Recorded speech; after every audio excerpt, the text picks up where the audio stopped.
Call the meeting to order. Welcome to the May 22nd, 2025 Hamilton City School District Board of Education meetings. Tonight, we're going to have two meetings. The first will be our work session, we call it, followed by our business meeting. There will be no break in between. We'll go from one to right to the other. With that, Mr. Frazier, if you'd call roll, please. Mr. Davidson. Here. Dr. Kopus. Here. Mrs. Baker. Here. And I will make a note for the minutes that Mr. Sprague and Mrs. Matthews are absent this evening. City Council, there is no representative from council. On to the Ohio State Bar, or OSBA Business Honor Roll.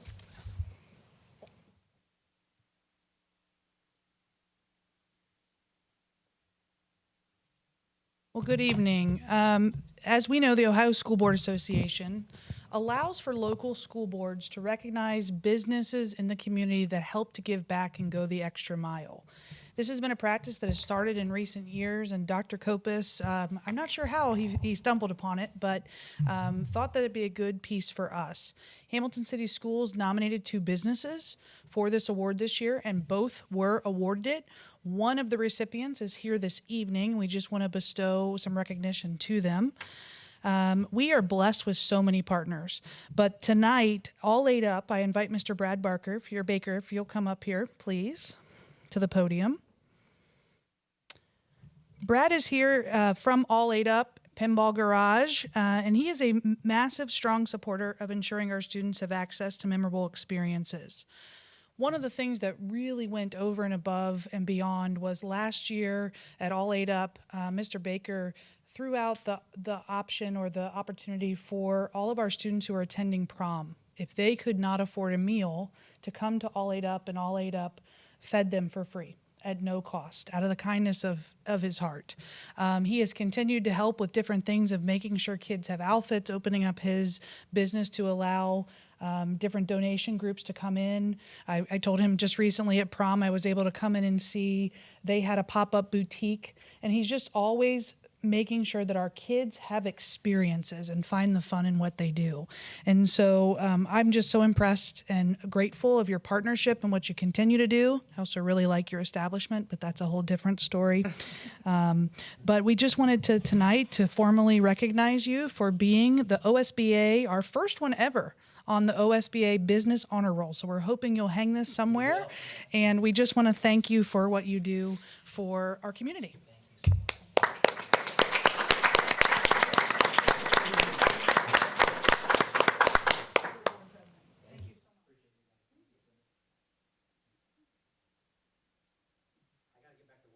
We had a call off tonight, so thank you, everybody, appreciate it. Thank you.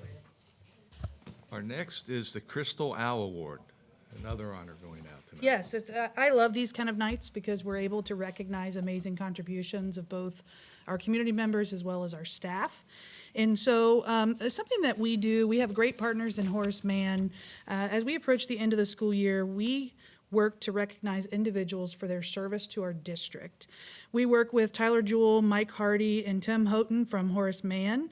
We recognize them who go above and beyond. This year is no different.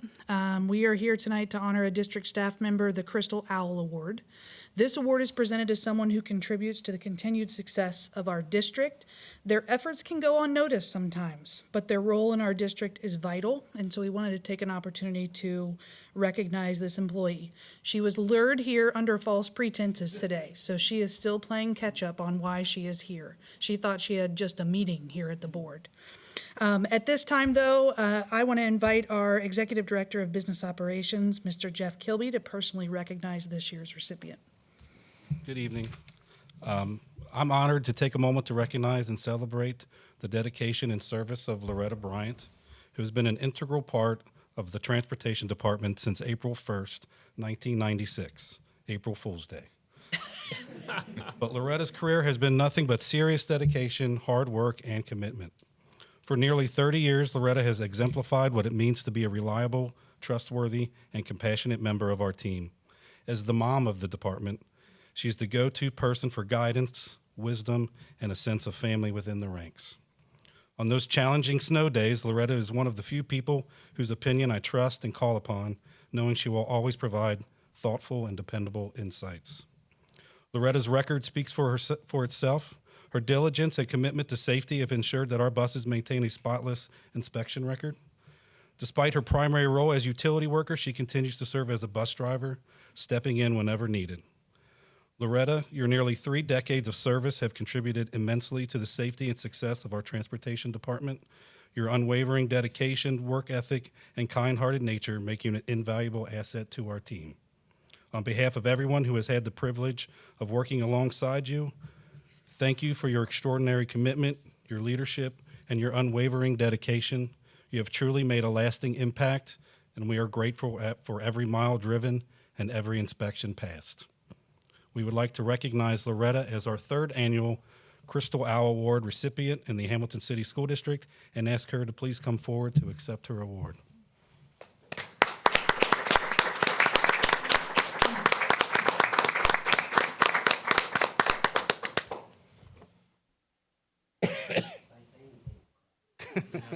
Congratulations. Thank you.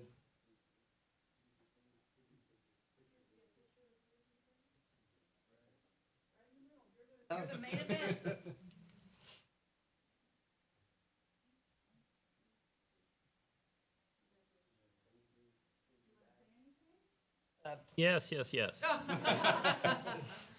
It's been a very rough year for me. Coming to work makes time a little bit better for me, makes time go a little bit quicker. My daughter was diagnosed with cancer in October. My husband just passed 2 months ago.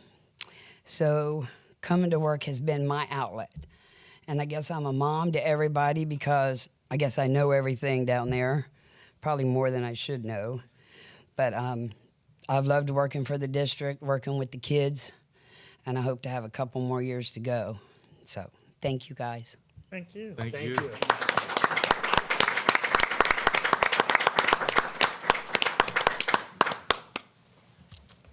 All right, we've grown. Vice President Davidson, would you mind if we took a picture with her and her family before we moved on to the next item? That's great. I know they all surprised her by being here today, so I wanted to get a picture with her fan club Why don't out we here. recess for a second? Is that okay? Yeah. Thank you. Absolutely.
Yeah. Thank you, Loretta. Thank you. Thank you.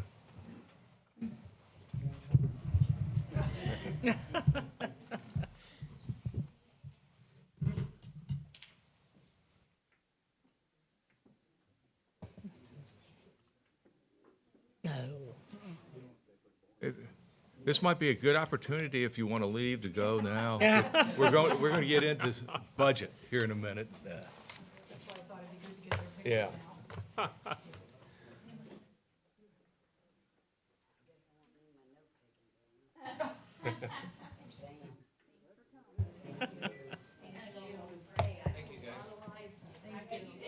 Thank you. Steve, are we still on or? Okay. We'll move on from good things to bad things. Jeremy, you're up. Thank you, Mr. Davidson. At least this year, I don't have to follow fine arts, which is always quite fun with kids singing and the joyful presentation that we have. We just had a great presentation for Loretta. Congratulations, Loretta. It's that time of year again. It's time for the May update to the November forecast. So here's an overview of what we're going to cover this evening. We're going to talk about, what is the forecast and why do we have a forecast.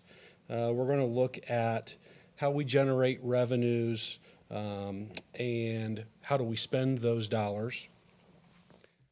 We're going to look at some of the trends with those revenues and expenditures and the corresponding cash balance. And then at the end, we're going to take a look at the financial condition of the district based on some assumptions that we have throughout the forecast. As Dr. Kopis alluded to before, before the meeting, this is a forecast, to which I responded, yes, it's a forecast. The only thing right in the forecast is that it will be wrong. So let's move forward. So why do we do the forecast? Well, number one, it's required. We have to do it twice a year, once in November and once in May. We update the forecast. The forecast is a snapshot analysis of general fund revenues, expenditures, and the corresponding cash balance. It has 3 years of history and 5 years of projections, which the first year of projection is the current year that we're in, which is fiscal year 2025. What's the purpose of the forecast? There's 3 general purposes of the forecast. Number one is for the board to engage the community in long-term financial planning and discussion. The forecast allows me to sign a required document called the 412 certificate for large purchases, which basically means, according to the forecast, if we buy something large, do we have the ability to meet that obligation financially? But what we really use it for is a long-range planning tool. We meet every Monday morning with Cabinet, and in those meetings, we discuss all different types of things. Plans for the district, things we want to do, things that either cost money or save money. And all of those things have a financial implication. And so what we are able to do with the software that we have is I'll run a cost study on whether that item is going to cost money or save money, and we will throw that information into the forecast software and see what that means for the district long term. So we actually do use the forecast and the forecast software quite a bit.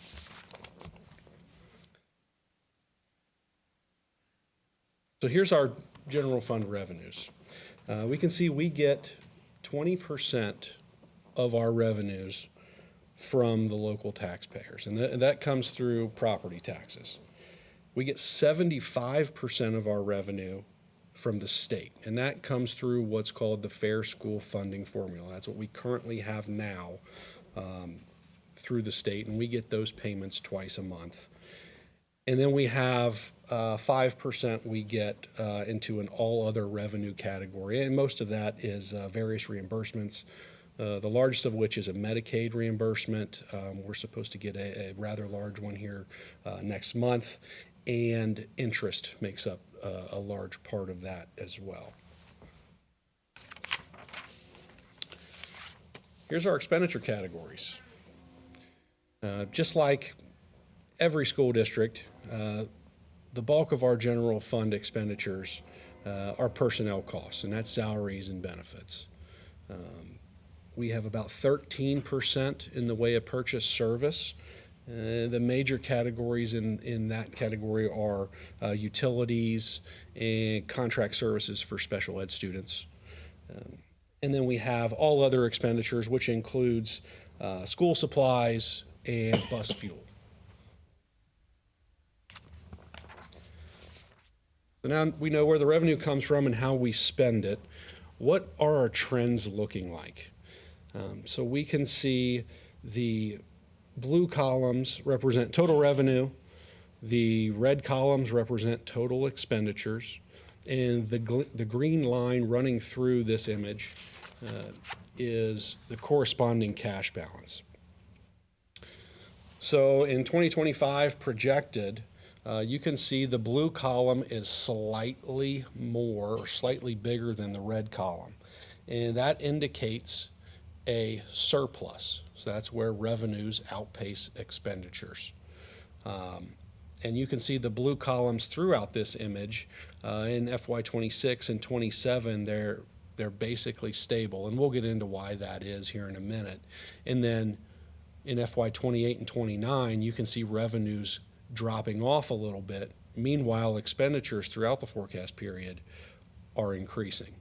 And so when we have expenditures outpacing revenues, we call that a deficit. So we're projecting a deficit for 26, 27, 28, and 29 throughout the forecast period. And we can see what that does to the green line, the corresponding cash balance.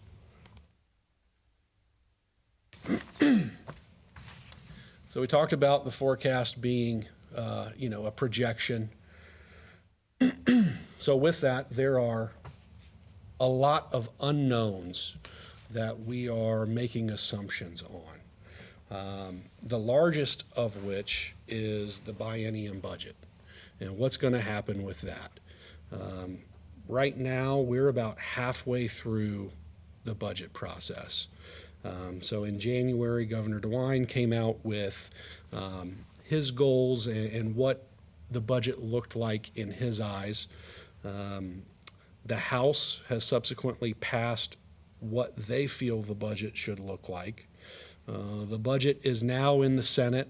We won't know what will come out of the Senate until almost midway through June. I think they're scheduled to vote June 12th. And then it goes to committee, where we have a reconciliation between the governor's budget, the House's budget, and the Senate proposal. And who knows what we're going to get. And then it goes to Governor DeWine, and he has the power to line item veto. So there's a lot of factors, a lot of unknowns with the budget process. And we've got, the next biennium starts here July 1st. We're a month and a half away, and we still don't know exactly what's going to happen with it. And by the way, within the forecast period, we also have another biennium budget in 28 and 29. So there's a lot of guesswork, a lot of educated guesswork. But that's the main factor that we're dealing with. I hate to interrupt you. No, but go ahead. One of the unknowns, I just noticed or read the other day about a constitutional amendment that's going to be on the ballot to do away with property taxes in the state of Ohio, which is catching a lot of momentum. That would be Yeah. devastating. I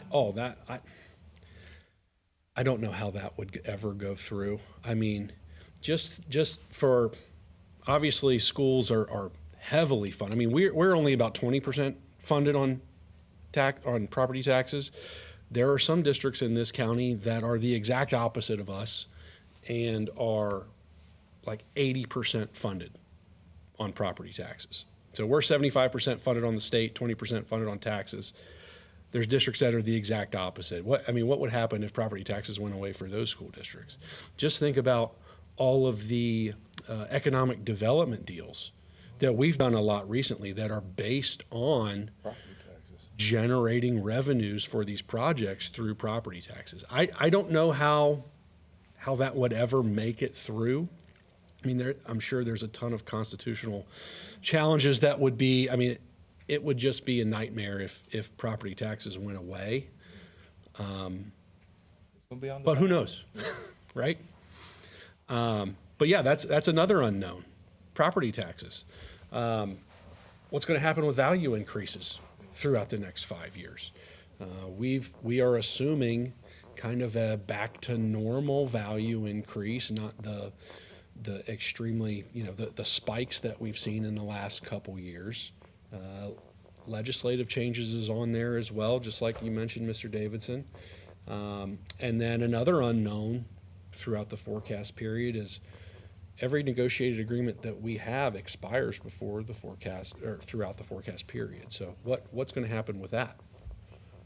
A question to Mr. Davidson's point, whatever this proposal is on real estate taxes, I mean, you can't just take that away and not have any other revenue coming in. Is there something that's replacing that revenue? I have not heard of any ideas for a replacement, just that It's on the. people it's don't being want to have I property would taxes. imagine, because our Constitution says that the state must fund public schools. Yeah. But they're not doing it now. I mean, they're Right, shirking their right, duties right, now, so. Right, yeah, Correct. thank you.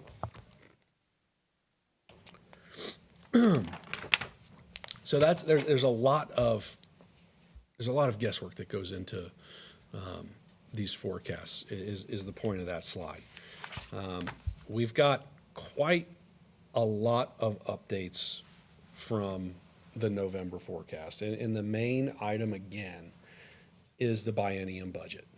What is going to happen with that? Because in November, we were assuming the continuation of the Fair School Funding Formula, which had been in place for 4 years. It was a 6-year phase-in. So we were anticipating the legislature phasing in year 5 and year 6 with base cost increases, just like they have in the past. And with all of my forecasts, we put in a relatively conservative number of a 4% base cost increase, which I think every treasurer in the state of Ohio had somewhere around there, maybe a little higher, maybe a little lower, depending on their conservatism. But everyone was putting in the continuation of the funding formula. That all changed in January, when Governor DeWine came out with his budget. He was continuing the formula without any base cost inputs, which for a district like us that is funded on every student, we're in a declining student enrollment period. That really kind of hurt us. So that was a major, major change. And I've got a graph here later in the presentation that will show that. So that's the major change to the forecast, is that change between 4% base cost increase and continuing to fund the formula to where we are now. And what we're modeling now is the House version of the budget, which is a guarantee based on FY25, this current year. So meaning we're not going to get any less dollars in 26 and 27. But then what happens after that? Well, we go back to a 2020 guarantee, which is in state law, and those dollars are significantly less than what we get in 2025. So we'll see that in graphical form. It'll be easier to see. Question, when the fair funding bill or whatever came in, that was based on the fact that they determined that the funding of school districts was unconstitutional. Is that correct? Well, they have determined that for quite a long time. In the But 90s.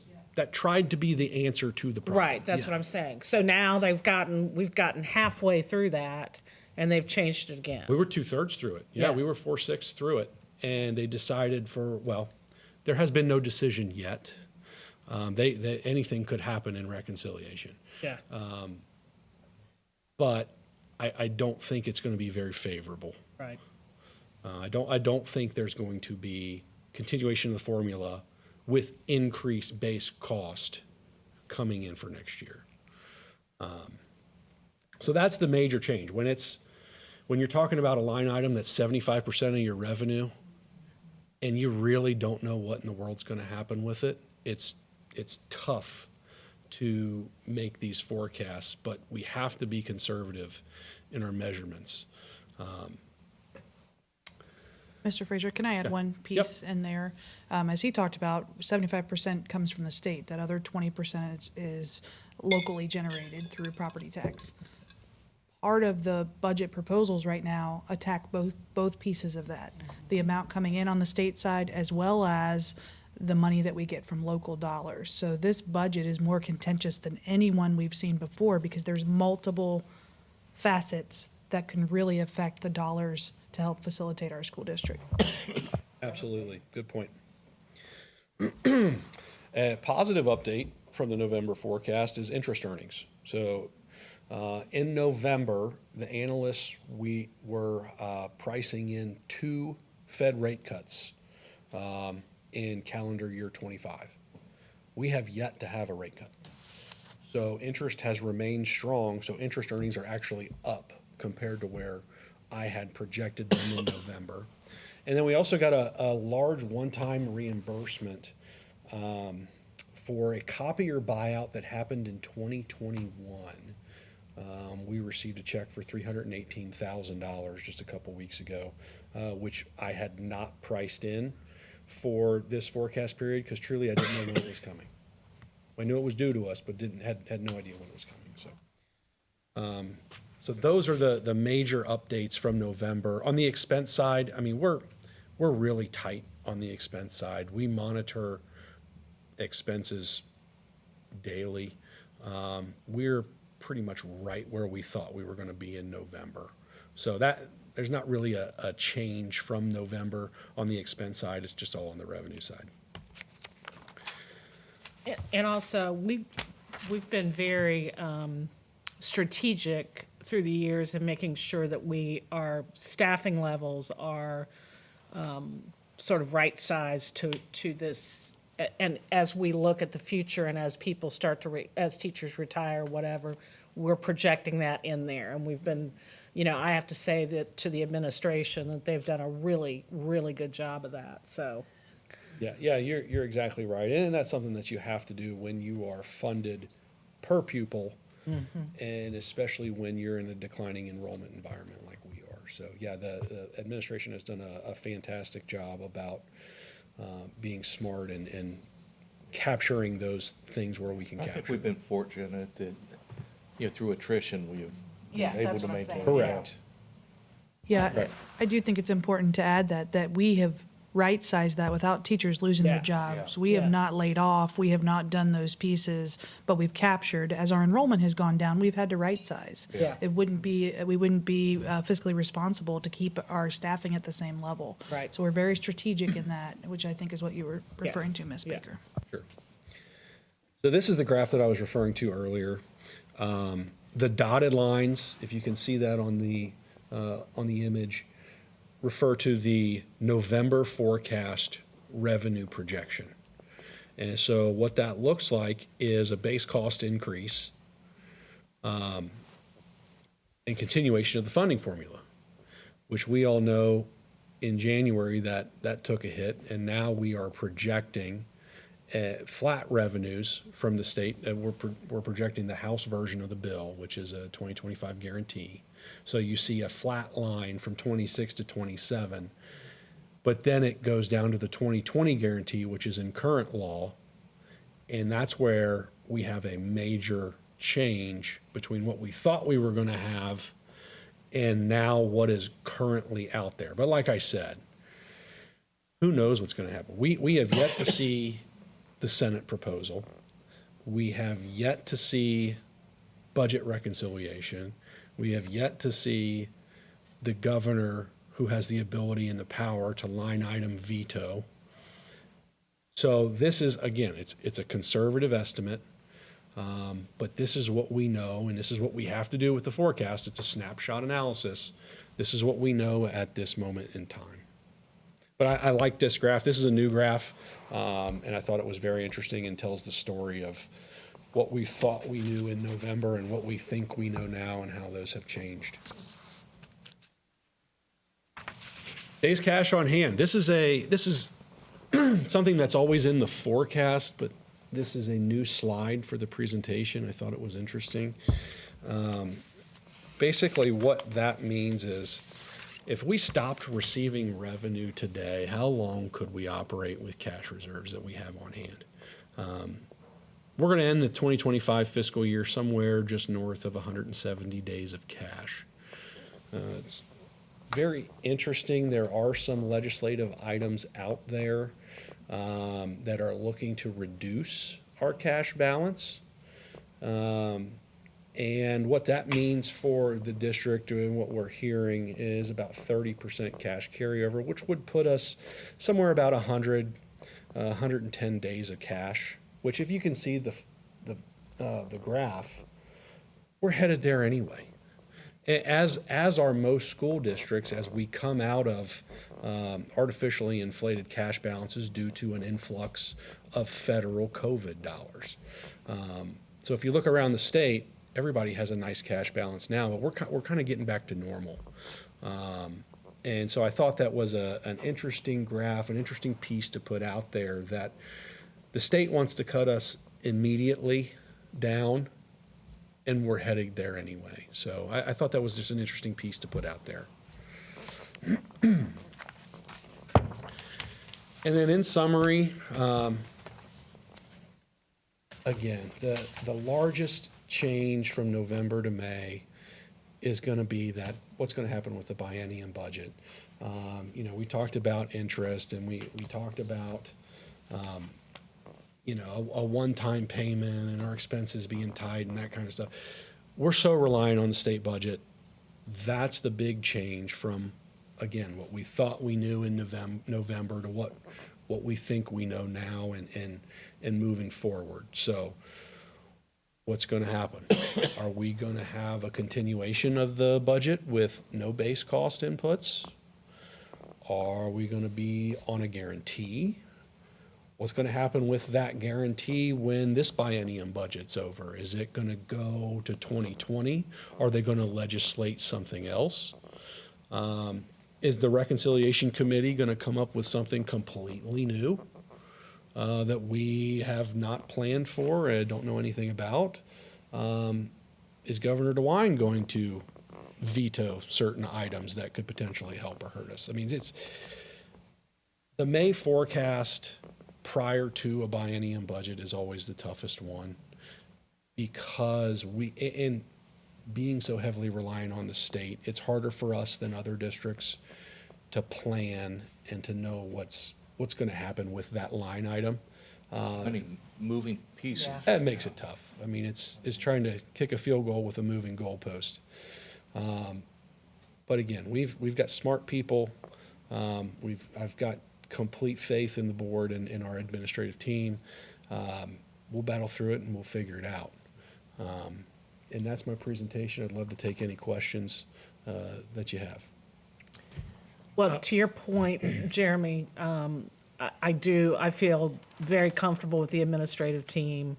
You especially when it comes to some of this to the financial information. And I've said it before, you probably are one of the best treasurers in the state. And we're lucky to have you. And I think that with Andrea coming on board, I know that both of you work well together, and we'll figure it out. We'll figure out where we need to be. Mr. Frazier, a couple comments. First of all, thank you to yourself and Mrs. Blevins and the rest of your team for all the work that you put on this on a daily basis.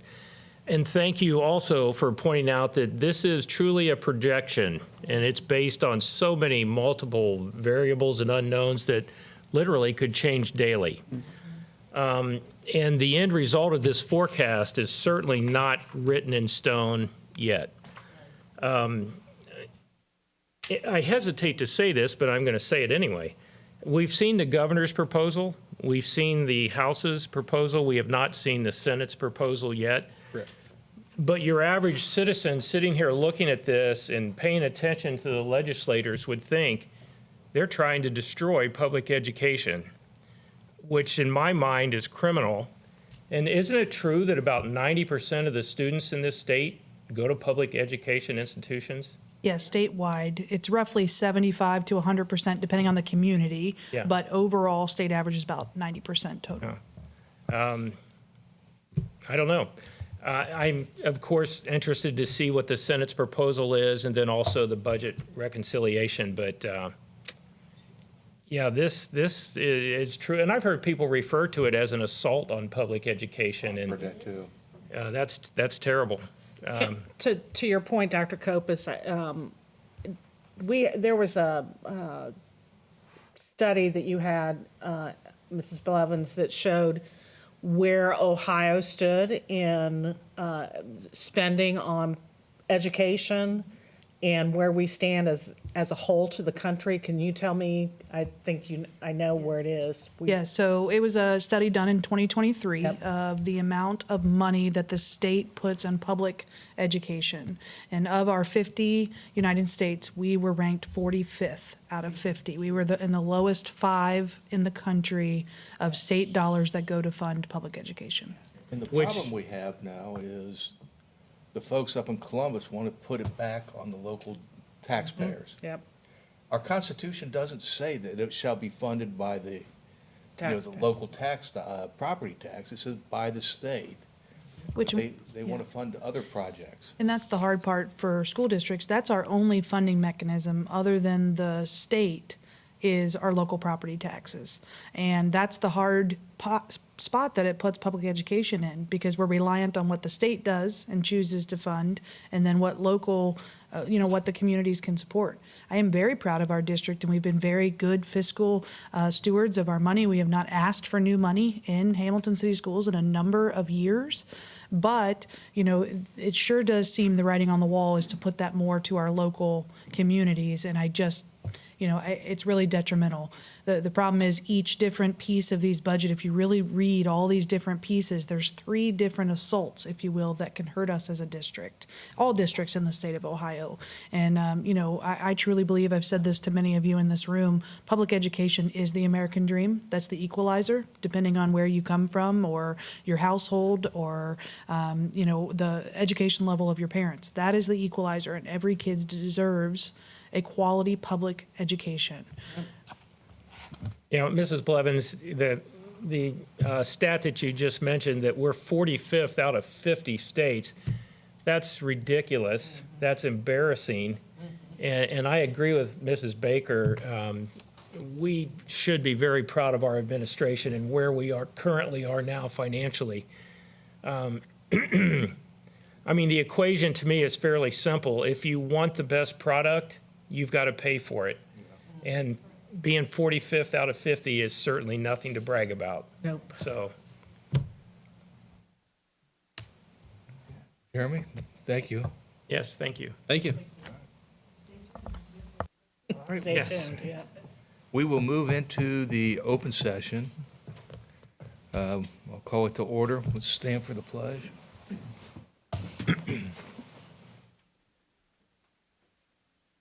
I pledge allegiance to the flag of the United States of America and to the republic for which it stands, one nation, under God, indivisible, with liberty and justice for all.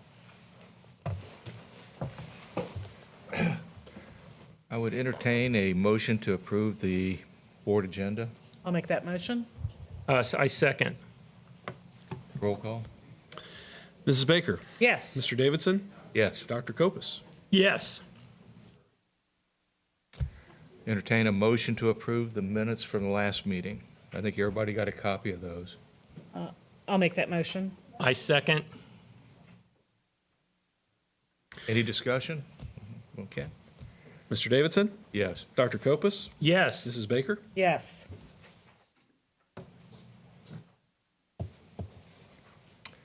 Public participation, I don't think there was anybody that signed up.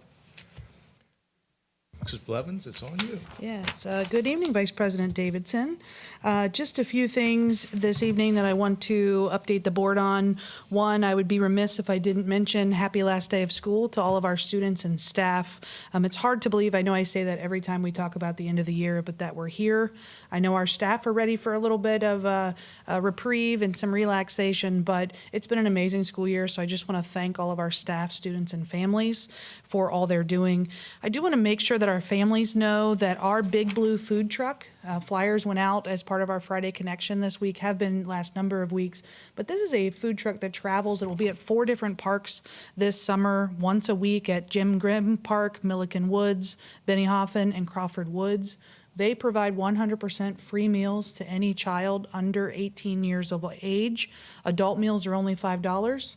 Knowing what the going rate is for a meal, come on out there. The food's pretty great. In addition, we partnered with Lane Libraries and the Boys and Girls Club. They'll have a series of books that are there for kids to take home with them, as well as lawn activities and fun things. So really trying to make it more of an event than just coming to the food truck. So I just wanted to mention that.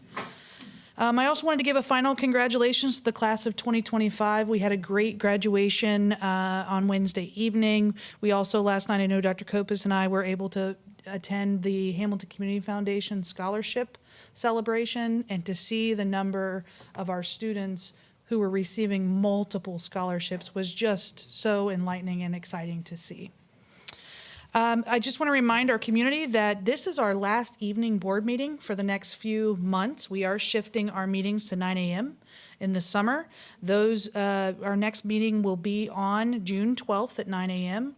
We do have a board retreat. I just want to remind our board on Wednesday, June 11th, and that will take place and be posted. Our meetings will return to 4 p.m. in August, and we'll kind of update people. If they need more information on the times, just visit our website. Last comments that I have this evening is just an overview of what's on our agenda here for approval.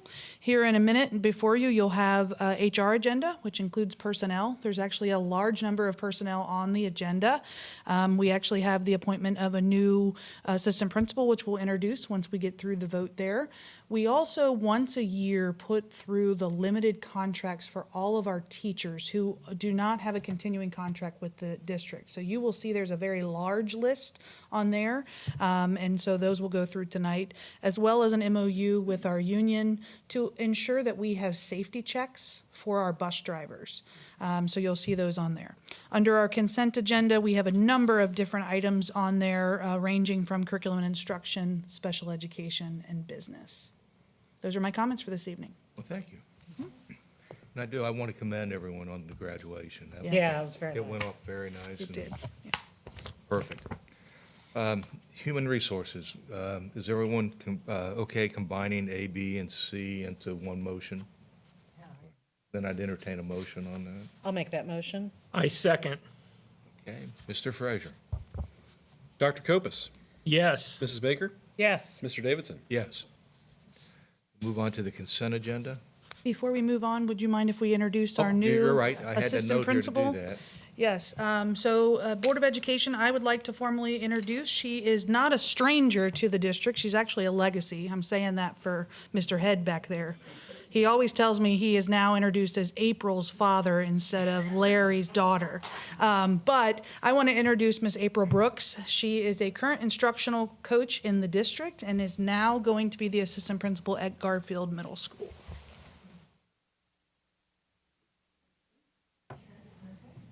Thank you. You want me to lower this for you? Yes, please. Little One. Yes, That's my please. nickname for her. Thank you. Okay, congratulations. Thank you. I want to thank you so much for the opportunity to be the assistant principal at Garfield. This is, I guess, today or tomorrow ends my 16th year in the school district, and so I am excited and ready and thrilled for this new role. Also, there's a lot of people in this room to acknowledge many who have been with me for my entire career and provided me continued and unwavering support. And so I appreciate them. I'm excited to continue to work with them and learn and to do great things for Hamilton. So thank you. Well, Congratulations. We know you'll do an awesome job. Yep. All right, we'll move on to the consent agenda. I'll make a motion. I second. I can't second it. I know, I apologize. Any discussion on the consent agenda? Yes, I have a question. The Hopeful Empowered Youth Memorandum of Understanding. Yes. Someone educate me on that. So this is a grant that our high school actually is receiving to help work on kind of proactive strategies of trying to prevent students or protect them from depression, mental illness, suicidal thoughts, et cetera. So it is a youth group that will take place at our school. It's been coordinated by Mr. Smallwood and Mrs. Sorrentino. And that, if I read that correctly, that's a 3-year program that we're entering into? Yes, and they'll receive $20,000 each year for those 3 years to fund all of their after-school meetings, et cetera. Okay. And then another thing I've noticed there, a number of field trips on the agenda. And some of those are student, parent funded, which is wonderful. Others are, the district is reimbursed for the cost. But Mr. Frazier, is it possible for those field trips that we're voting on that are not funded in those manners, that we could get an approximate cost of what that's costing the district? I mean, I know that comes from the general fund. I know the funds are available. I'd just like to know what the expense is. Sure, yeah, we can work with whoever it is, whether it's athletics or fine arts or whoever, and get a cost for what those, it's probably transportation would be my guess. Yeah, typically, if we know the cost, Dr. Kopus, they're included in those Yes. descriptive documents there. Sometimes we don't know the anticipated cost if it's a football camp or things like that. Yeah. But we can do our best to try to give an estimate. Okay. And a lot of times what happens as well, I don't know if, for these particular items that are on tonight, but the general fund will pay for the transportation and then bill back the fund that, for example, athletics. Okay. So while it's a general fund cost up front, Yes. a lot of times those are reimbursed by a different fund on our books Okay. as well. All right, thank you. It's the only comment I would have is it's about the security cameras. I want to tell Dustin, thank you for getting that in. Yeah. And that's wise because it was budgeted for this year and we were able to get it done. Yeah, it's going to allow us actually with doing these 4 buildings on this budget cycle, it will allow us to upgrade the other 4 buildings in July so that all of our 8 elementaries will receive new outdoor cameras, which just help with security, investigations, et cetera. Yeah, I appreciate him being on top of that. He'll appreciate that shout out. All right, roll call. Mrs. Baker, Yes. Mr. Davidson, Yes, Dr. Kopus. Yes. and then Jeremy, back to you. I hope it's not gloom and doom. All right, I'm up again. Finance agenda. We have quite a few items on the finance agenda this evening. We have the forecast, obviously, up for approval. We have the Lane Public Library tax budget. We passed the tax budget for Hamilton City Schools earlier this year. The Lane Public Library runs through us as well, so that's something that we have up for approval. We have the group retro rating plan for workers' comp through Spooner. That's a yearly approval, and that helps us control costs on the workers' comp side of things. We have our liability, fleet, and property insurance renewal up. That's another annual item that we have. We have the treasurer reports, and then we also have the donations, which I would like to bring up and call to your attention again. It's amazing what people do in support of the school district, and I'd just like to highlight those donations this evening. And those are my items. Thank you. Entertain a motion to accept the report I'll make that motion. I second. and roll call. Mrs. Baker, Yes. Mr. Davidson, Yes. Dr. Kopus. Yes. All right, our next meeting, as Mrs. Blevins indicated, will be June 12th, 2025 at 9 a.m., same place, different time. Motion to adjourn? I'll make that motion. A second. All right, we are adjourned. Thank you.